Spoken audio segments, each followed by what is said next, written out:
Good morning, Ron, and good morning, everyone. It's Tuesday, May 12th. Here's what's happening.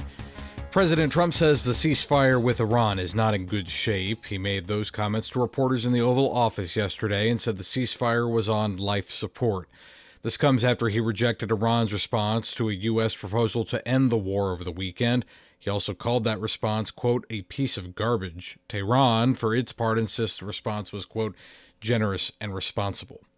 The Centers for Disease Control and Prevention are defending the federal government's response to the deadly hantavirus outbreak, saying it doesn't make sense to sound a 5-alarm fire bell because the risk to the public is much, much lower than what we saw with the COVID-19 pandemic.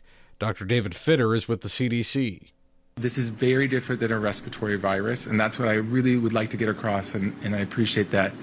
We want people to understand we know this virus, it's not novel, and we know what we need to do. There have been at least 3 deaths and 10 confirmed or suspected cases of the disease linked to an outbreak on a cruise ship sailing in the Atlantic Ocean. That ship is docked in the Canary Islands, and the passengers, including 17 Americans, have been repatriated to their countries and have been quarantined. The Supreme Court has extended an order allowing access to the abortion pill via the mail. Justice Samuel Alito's order yesterday extends access to mifepristone through May 14th.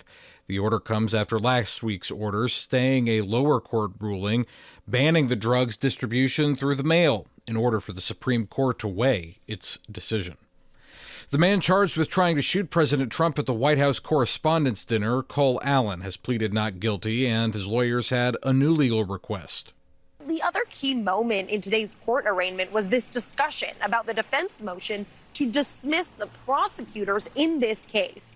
Allen's lawyers are arguing that Acting Attorney General Todd Blanche and U.S. Attorney Jeanine Pirro have too close of personal connections to it because they know they were both at the dinner themselves and so could be considered victims. The attorneys also noting they have close relationships with the apparent target of this shooting, President Trump.